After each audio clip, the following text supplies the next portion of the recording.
Hola, bienvenidos a Me Quiero Volver. Chango, gracias por hacerme su cómplice para matar el tiempo. Hoy que ha cerrado la cuarta jornada de la Champions League 2025-2026 con sobre todo dos partidos de los que vale la pena hablar. Uno, Manchester City en contra del Borussia Dortmund y esa evolución o involución que ha sufrido un City que es muy distinto.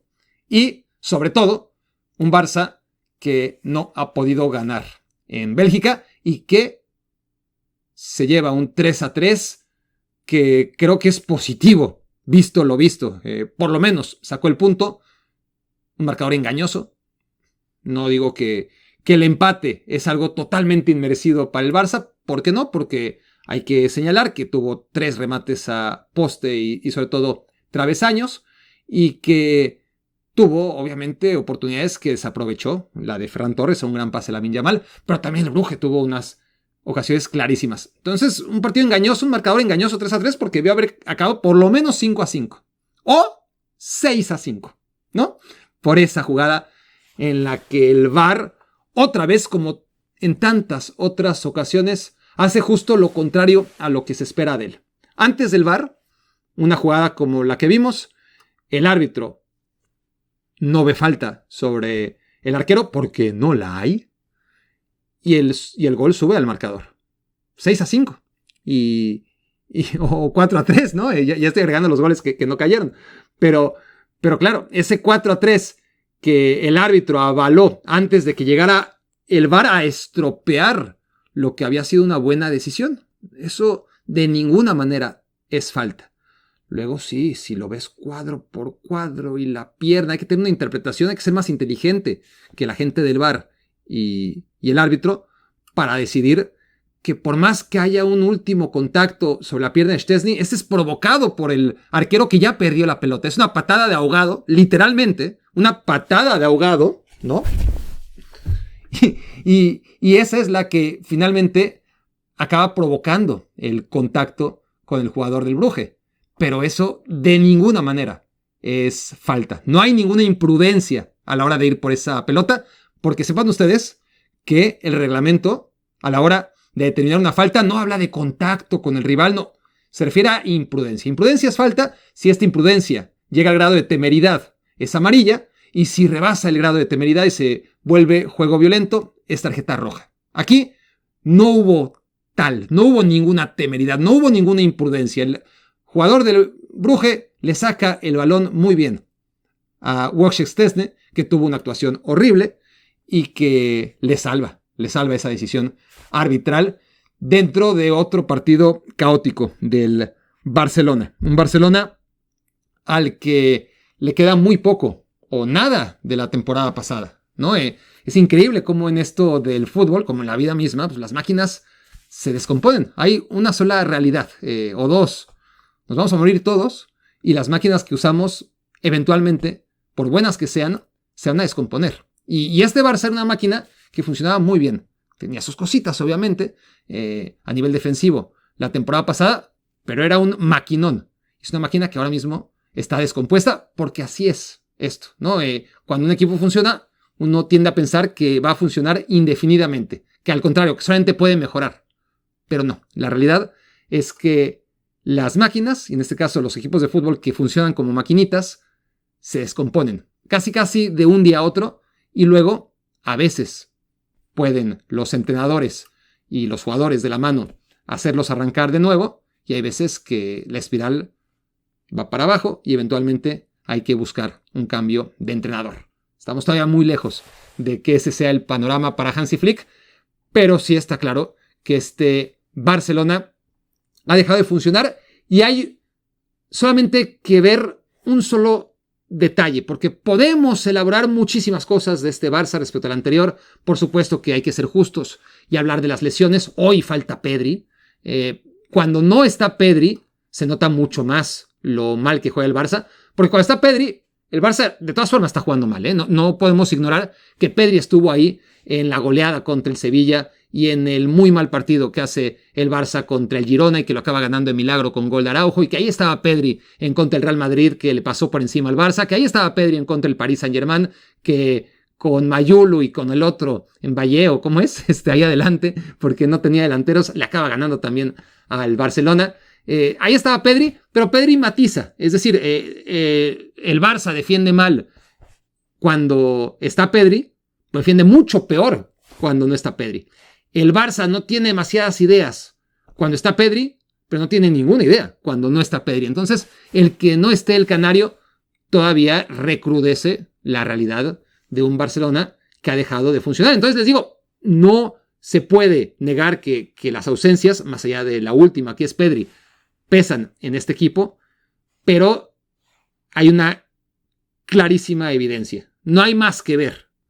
Una fracción de cualquier partido, el que ustedes quieran, al azar, de la temporada pasada, de los buenos, los malos, los regulares, el que sea, ponerle play y ver cómo presionaba el Barça en campo contrario tras perder el balón y cómo lo hace ahora. Es una diferencia abismal y ahí radica la gran diferencia, ¿no?, entre ambos equipos y los resultados que sacó ese Barça, aún con periodos de inestabilidad, sobre todo noviembre, diciembre, con este Barça, ¿no?, que no se activa defendiendo en campo contrario, porque Rashford no es ni la mitad de la mitad de la mitad de la mitad de la mitad de la mitad, digan lo que digan, de Rafinha, ni a la hora de producir, y miren que Rashford se puede medio salvar si hablas de goles, asistencias y actividad en los partidos, pero toma muy malas decisiones. Contra el Elche estuvo fatal, por más que metiera un golazo. Y sus estadísticas lo respaldan, pero también contra el Elche no presiona en la primera jugada que acaba en gol de Rafa Mir, y a partir de ahí, aunque Araujo es el que acaba pagando, obviamente el que queda retratado porque lo hace muy mal en ese mano a mano, todo inicia en una mala presión, o una nula presión en campo contrario de Marcus Rashford. Entonces, no es que el Barça defienda peor que la temporada pasada. El Barça la temporada pasada ya defendía mal, ya tenía sus problemas producto de los riesgos que asumía. Ahora ya no tiene que ver con el riesgo que asume el Barça, sino con lo pasivo que es en campo contrario cuando pierde la pelota. Entonces, comparen cualquier minuto de cualquier partido de la temporada pasada, qué hace el Barça y cómo presiona colectivamente cuando pierde el balón, con lo que hace hoy en cualquier partido de esta temporada. Y ahí está la gran diferencia entre una máquina que servía y una máquina que se ha ido descomponiendo muy rápido, como es este Barça, que hoy empata en contra del Brugge, y que a mí me parece un resultado muy predecible. Lo dije, queda grabado, para los suscriptores de Instagram. Ahí está, las campanadas. La campanada de la semana iba a ser que el Barça no le iba a ganar al Brugge. Creo que tampoco era como algo demasiado valiente. Una vez que ves el partido, pues ya parece hasta obvio que ese Barça no le iba a ganar al Brugge, porque el Brugge es un equipo con sus limitaciones, obviamente, que se ha llevado sus goleadas ante el Bayern, sin ir más lejos, la jornada anterior, pero que cuando le das oportunidad de hacer su juego, cuando le das espacio, es un equipo que no va a titubear, que te va a atacar y que va a saber en qué momento va a encontrar tus vulnerabilidades. Lo hizo contra el Mónaco en la jornada 1, al que acabó goleando y aplastando, y lo hizo en contra del Atalanta la temporada pasada, metiéndose a octavos de final de la Champions League, y la antepasada también se metió a octavos de final. Es decir, estamos hablando de un Brugge al que muchos siguen viendo como un equipo chiquitito, pero que no por casualidad te metes 2 veces seguidas a octavos de final de la Champions League. Una vez pueden ser ciertos factores. Que 2 veces un equipo como el Brugge haya acabado entre los 16 equipos más competitivos de la Champions League, quiere decir que el partido de hoy no iba a ser fácil. Quiere decir que las mismas libertades que el Barça le da a 15 o 16 equipos de la Liga Española, generalmente el Barça, aún haciendo partidos como el que hace hoy en contra del Brugge, no va a haber amenazado el marcador. Jugará mal, pero ganará 3-1 como lo hizo contra el Elche. Pero el Brugge no es el Elche, ni la gran mayoría de equipos de la Liga Española, que no tienen la capacidad, el punch, para castigar al Barcelona, que por ahí le generan las mismas ocasiones de gol que le generó hoy el Brugge, pero que no lo castigan. Y el Brugge, vaya que también falló, pero es un equipo, dentro de todo, aunque sea secundario en la Champions League, un equipo que es muy superior a la inmensa mayoría de la Liga Española. Y el Barça, jugando básicamente igual que siempre en las últimas semanas, hoy quedó más retratado que en otros partidos. Y entonces hay que agregar el partido de hoy contra el Brugge, a lo que recordamos del Sevilla, a lo que recordamos de aquel partido en el que logra remontar en contra del Levante con mucho esfuerzo, el partido en contra del Girona que acaba metiendo gol de último minuto, y bueno, son pocos los equipos como el Sevilla que le metió 4, o como el Brugge que hoy debió haberle metido 4, de hecho le metió 4, le anularon de manera reprobable ese 4-3 que habría sido el marcador final.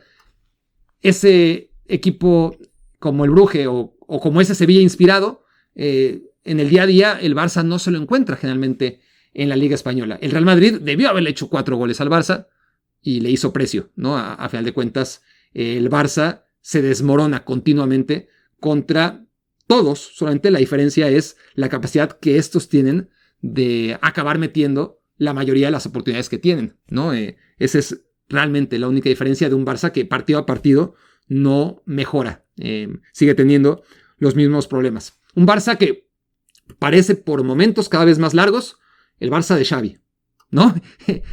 Si alguien se perdió el último año y medio y regresa y vuelve a ver al Barça, no identificaría que hay un cambio. Vuelves a ver un equipo pasivo con la pelota, un equipo espeso, un equipo sin ritmo, desorientado, sobre todo desorientado. Cuando no está un tipo como Pedri en la cancha, esto se recrudece aún más. Frenkie de Jong, que debería ser el mástil del equipo, ¿no? El problema de Frenkie de Jong es que siempre va donde sople el viento. Si el viento sopla a favor, Frenkie de Jong luce y está muy bien. Apenas el viento sopla en contra, no es ese mástil al que debería aferrarse el Barcelona por la experiencia, por la calidad, por todo lo que sabemos que puede o en algún momento de su carrera ofreció hace mucho tiempo Frenkie de Jong y ahora mismo no es ese jugador que debería ser, sobre todo ante la ausencia de Pedri. ¿Quién es el mástil del que se aferra el Barcelona? Lamine Yamal. Lamine Yamal jugando al 50%. Lamine Yamal haciendo ese slalom, quitándose a medio Brugge de encima y anotando para que el Barça pudiera en ese momento meterse en el partido, aunque a la siguiente jugada le metieran gol o le hicieran una jugada de peligro, porque es pasmos a la facilidad con la que el Brugge llegó hoy. Claramente, cada vez que el Barça metía un gol, el Brugge metía el otro, ¿no? El Barça con mucho trabajo anota el 1-1 después de que el Brugge metiese el primero muy temprano y de manera casi inmediata el Brugge castiga con el 2-1. Después llega ese gol de Lamine Yamal, el pase para el 2-2 y de nueva cuenta el Brugge genera una ocasión de gol muy peligrosa, clarísima, que no acaba en gol, increíblemente de Forbes, que la manda arriba.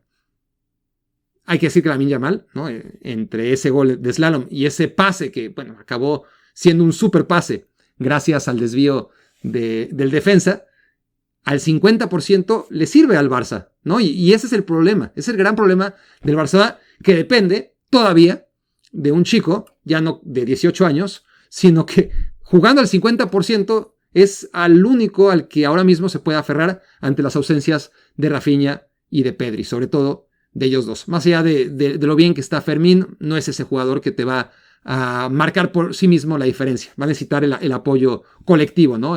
Para que lo de Fermín sea quizás ese factor diferencial, pero que no lleve el peso del equipo. Fermín no lo va a hacer. Como no lo va a hacer Ferran, como no lo va a hacer Frenkie de Jong, como no lo va a hacer Casado, y como sí lo está haciendo aún al 50% de Lamine Yamal. ¿Cuál es el problema del 50% de Lamine Yamal? Que no defiende. No defiende. Y entonces ese Barça de Rafinha, de Lamine Yamal y compañía, que colectivamente defendía muy bien, ahora no lo hace. Porque Rafinha no está y porque Rashford no puede y no quiere. Porque Lamine Yamal sí está, pero está al 50%, y entre que no quiere y no puede, porque se está reservando, físicamente está para lo que está, y obviamente prefiere dedicarle ese 50% de sus capacidades físicas a cuando el Barça tiene posesión y pueda marcar diferencias. Sin balón no está colaborando en recuperación y eso se nota. Está claro que hay una responsabilidad sobre Lamine Yamal que no debería existir. Cuando pensamos en Lamine Yamal y en la edad que tiene, 18 años, recién cumplidos, y lo ponemos en retrospectiva y pensamos en Lionel Messi, es que, a ver, ahí les va el paralelismo, y hay dos. Lionel Messi, en la final de Saint-Denis contra el Arsenal en 2006, tenía también 18 años, pero a diferencia de 18 años recién cumplidos con Lamine Yamal, tenía 18 a punto de cumplir 19. Era prácticamente un año mayor de lo que hoy es Lamine Yamal, o digamos que la edad que va a tener Lamine Yamal cuando se juegue la final de la Champions League. Lionel Messi, no nos equivoquemos, ya era importante en el Barça, pero no era lo suficientemente importante como para ser titular en la final de la Champions League, ni siquiera para ser convocado a la banca. Una época en la que en la lista cabían 11 titulares, 7 suplentes, y claro que hubo cierta polémica mínima de no ver a Lionel Messi entre los 18 convocados. Pero así de prescindible era Lionel Messi a la edad que va a tener Lamine Yamal cuando se juegue la próxima final de la Champions League, en comparación con Lamine Yamal que tiene que jugar siempre, ¿no? Siendo ahora todavía más joven de lo que era Messi cuando no jugó y ni siquiera fue convocado a esa final de la Champions League que el Barça gana por primera vez en 14 años y por segunda vez en su historia.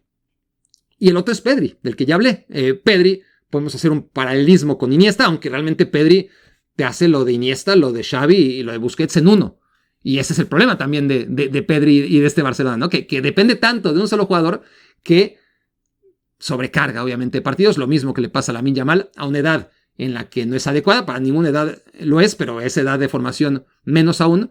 Y Pedri, bueno, ya cuando tenía la edad de Lamine Yamal, sufrió un montón de lesiones que lo marginaron demasiados partidos.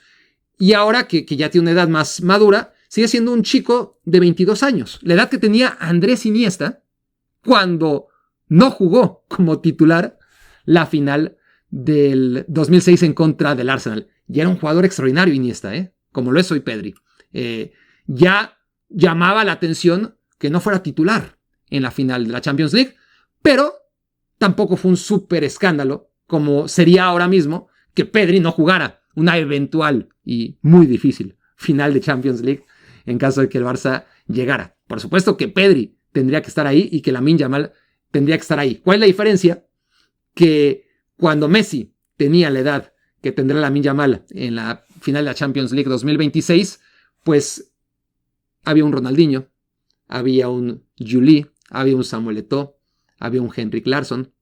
Cuando Andrés Iniesta tenía la edad que ahora tiene Pedri, había un Van Bommel, un Edmilson, un Deco, un Xavi, que estaba lesionado, por cierto, en aquella final, y ni siquiera Xavi lesionado le dio lugar a que ingresara Andrés Iniesta como titular. Después sí que ingresó el segundo tiempo y fue factor para que el Barça le ganara al Arsenal. Pero esa es la gran diferencia, ¿no? El peso que recae sobre muchachos como Pedri y como Lamine Yamal, porque no hay más. En este Barça no hay más, a diferencia de otros momentos de la historia con jugadores de perfil y edad similar. Entonces, les decía, este Barça de repente, pues hoy, por ejemplo, parecía el Barça de Xavi en muchos aspectos, por su pasividad, por su parsimonia, por lo espeso, pero hay una diferencia, ¿no? Que al Barça de Xavi, el formato de la Champions League no lo protegía. En el Barça de Xavi, que quedó 2 veces eliminado, una vez con menos responsabilidad, porque llegó a la segunda vuelta de la Champions en lugar de Ronald Koeman, y ya entre los dos se reparten la responsabilidad de que el Barça no haya avanzado a octavos de final en esa primera temporada de Xavi. En la segunda temporada ya se tiene que comer todita la eliminación del Barça en fase de grupos. ¿Por qué? Porque aunque era inaudito en ese momento, porque el Barça no había quedado eliminado en fase de grupos hacía muchísimos años, al final el riesgo era latente. Había un mérito en clasificar y quedar entre los 2 primeros de grupo. Ahora no, ahora hay un margen de error terrible que te invita a matizar partidos como el de hoy, malos resultados como el de hoy, porque te los puedes permitir, porque hay un margen de error mucho mayor, porque las derrotas o los empates como este se amortizan, sobre todo No solamente entre tantos partidos, que hay más, ¿no? Te amortizas en 8 partidos en lugar de en 6, entonces hay un margen de error mayor, sino porque además clasifican muchos más. Clasificaban la mitad y ahora clasifica el 66%. Antes procurabas quedar primer lugar de grupo porque sabías que había una ventaja. Entonces no solamente era clasificar, sino clasificar en primer lugar de grupo para cerrar en casa el partido de vuelta y enfrentarte a un segundo lugar de grupo potencialmente menos fuerte en octavos de final. Y entonces el formato, que tenía sus carencias, no lo voy a idealizar ahora, por lo menos generaba el alta competencia, a diferencia de este formato que protege al Barça de Hansi Flick y que no protegió al Barça de Xavi. Con estos resultados y con este rendimiento, al Barça de todas formas le va a alcanzar para jugar la siguiente ronda. Probablemente no alcanzar uno de los 8 primeros lugares, ya veremos, pero seguro sí, uno de los 16 o de los 24, ¿no? En el peor de los escenarios, uno de los 24 mejores equipos en la tabla general para jugar la ronda de 16avos. Una red de protección que no tenía ese Barça de Xavi. El Barça, para ya pasar a lo del Manchester City, es un equipo al que se le critica mucho su defensa, pero hay que decir que esto es un efecto dominó, lo que ya vengo diciendo, ¿no? La gran diferencia es cómo presiona el Barça en campo contrario. Las primeras piezas en caer son las que luego generan que las últimas se caigan. Y claro, cuando se caen las últimas, esto es un desastre, ¿no? Pero no puedes enfocarte en Szczęsny y en la defensa por mal que lo hagan. Quedan totalmente al margen si comparamos con la responsabilidad de aquellos que tienen que hacer su trabajo en campo contrario para que un sistema como el Barça sea exitoso. Defender bien en campo contrario es básico. Si no, si se van cayendo las piezas de adelante, irremediablemente también van a caer con más potencia, ¿no? Pura física, las piezas que hayan quedado atrás tras la aceleración de las piezas de dominó que van cayendo una a una. Qué bonita analogía, ¿no? ¿Verdad que sí? Hansi Flick tiene, ya lo he dicho muchas veces, y solamente utilizo esta última reflexión para darle paso al análisis del Manchester City, tiene algo que hace que sus equipos jueguen muy bien. Lo hizo con el Bayern Múnich en 2020 y lo hizo con el Barcelona en 2024 y 2025, ¿no? El primer semestre. Pero no tiene eso que marca a los grandes entrenadores. No lo ha mostrado por ahora y es un trabajo ahora mismo en construcción el que lo pueda lograr con el Barcelona. Y esto es el arte de generar que un equipo no pierda el hambre. Es lo más difícil en un entrenador.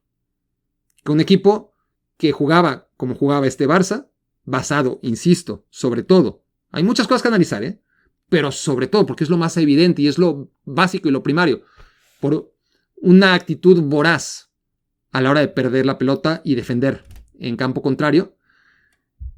Eso es moderadamente sencillo en varios equipos, se ha visto. Luego hay equipos con más calidad que otros que pueden convertir este sistema en una máquina de ganar puntos y títulos, como fue este Barça. Hay otros que han implementado un juego similar, pero con muchas más carencias en ataque, que hacen que, pues, obviamente, los problemas defensivos de un equipo tan arriesgado no sean rentables, ¿no? En el Barça sí, pero el arte no es conseguir este juego a corto plazo, sino a largo plazo. Que el hambre después de conseguir títulos no se sacie.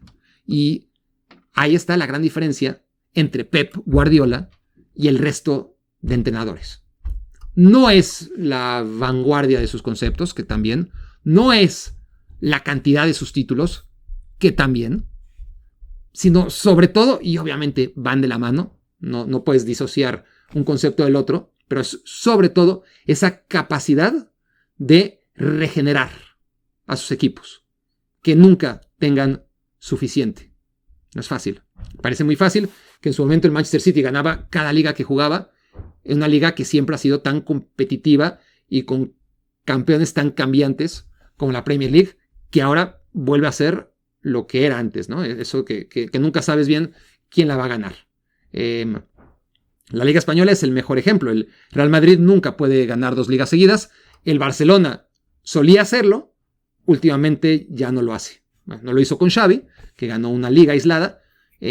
Antes había ganado ligas siempre de manera consecutiva, con Guardiola, con Van Gaal, con Valverde. Con Xavi se rompió eso. Con Rijkaard, con Cruyff, es decir, siempre, ¿no? Y en este año, pues tiene pinta que también va a ser una liga aislada, ¿no? Es muy difícil regenerar esta hambre, o este hambre, lo vimos en Italia constantemente con el Inter, en su momento con el Milan.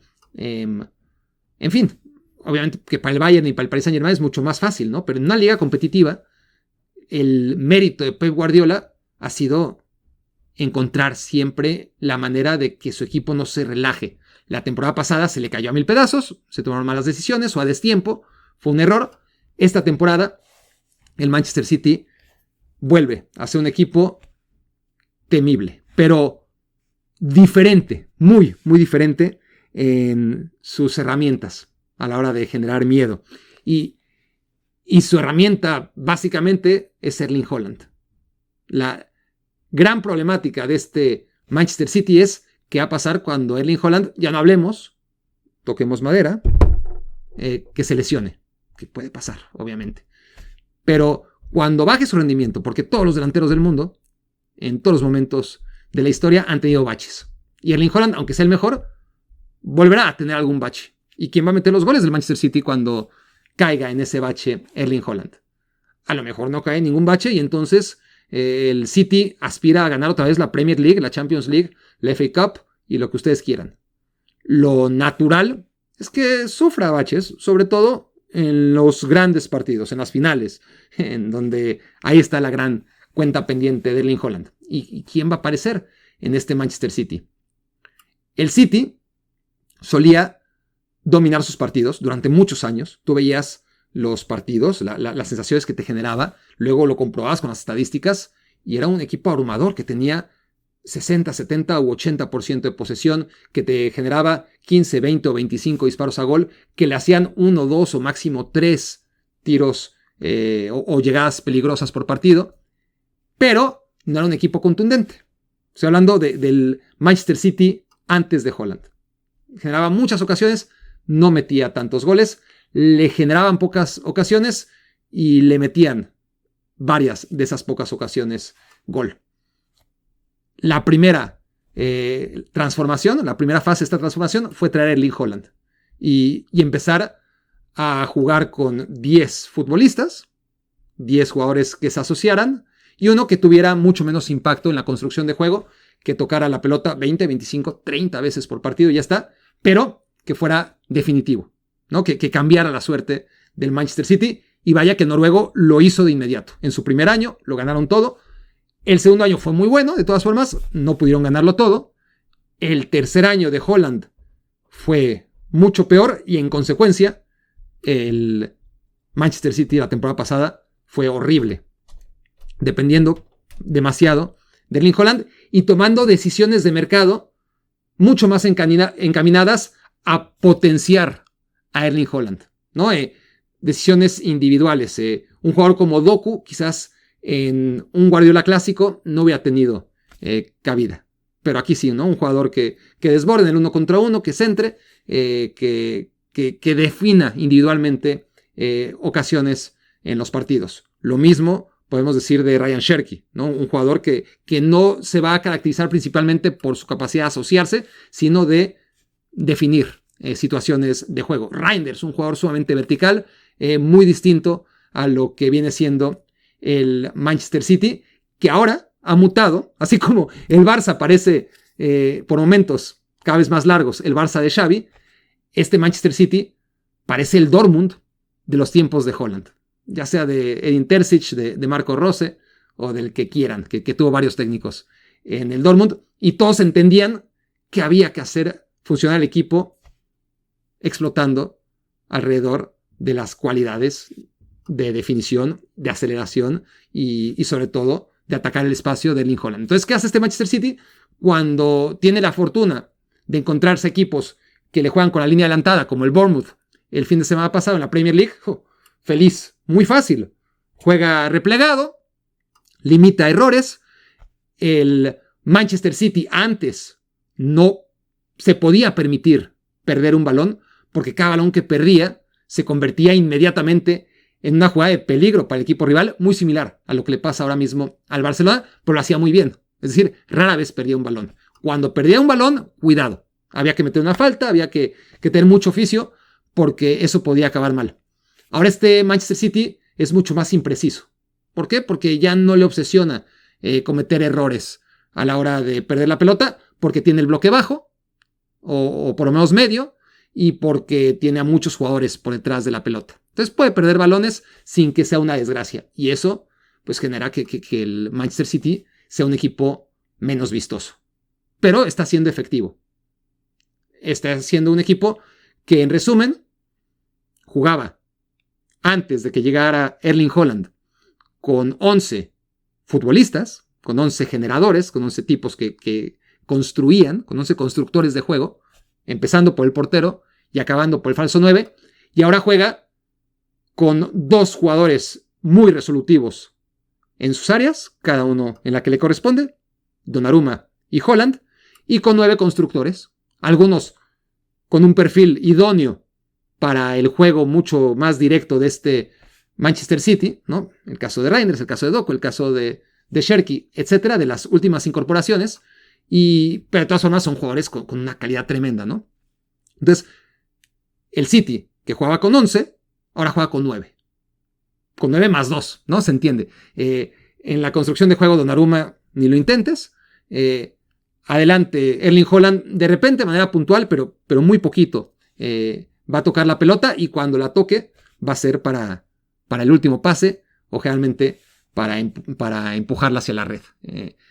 Este Manchester City ya no se dio cuenta la temporada pasada que ya no puede presionar con los jugadores que tiene, o prácticamente por Erling Haaland, ¿no? Ni siquiera caigamos en el eufemismo de no mencionarlo. Por Erling Haaland no puede permitirse lo que hizo durante tanto tiempo, que es el juego de vanguardia, el juego que impuso Pep Guardiola y que todo el mundo le copió, o que muchos le copiaron, de presionar arriba, de que todos defendieran, de que esa primera línea de presión fuera trascendental para que el Manchester City recuperara la pelota rápido y pudiera jugar con sus 10 futbolistas de campo en la mitad contraria. Eso con Erling Haaland no estaba pasando. Entonces, ¿qué hizo Pep Guardiola?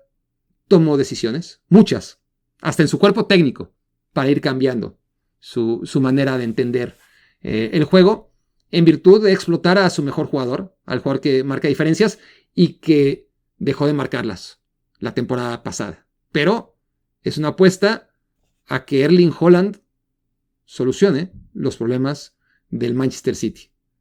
Veremos cuando Haaland no esté. Cuando Haaland esté, pero su juego esté en crisis. Va a ser Doku, el hombre que va a definir para el Manchester City. Por ahora no se ha caracterizado por su capacidad goleadora. Va a ser Reinders. Empezó muy bien. Se esperaba que fuera esa figura que fue en su momento Gundogan. Una temporada sobre todo en la que metía muchísimos goles. Por ahora no lo está haciendo. Va a ser Foden. Hoy fue Foden. Vamos a ver si a la larga va a ser. Va a ser Cherki. Debería. Es decir, sí que hay muchos nombres que podrían solucionar una eventual baja de juego de Erling Haaland, pero claramente este Manchester City es un equipo que juega alrededor del noruego y que por ende es mucho menos vistoso, mucho más pedestre, ¿no? Por decirlo en una sola palabra.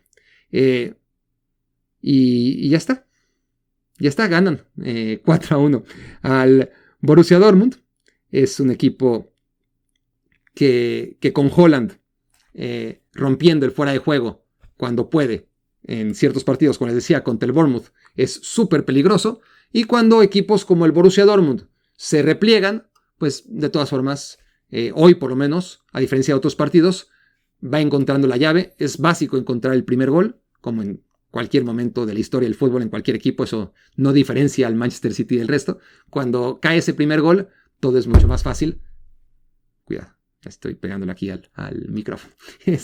Todo es mucho más fácil cuando el Manchester City o cualquier equipo anota el primer gol, pero vamos a ver, este Borussia Dortmund tampoco es un sinodal como para evaluar totalmente las capacidades de este City, que vuelve a competir, que vuelve a estar ahí en segundo lugar, lejos del Arsenal, pero amenazante, y ya veremos su evolución o involución en esta nueva manera de interpretar el juego.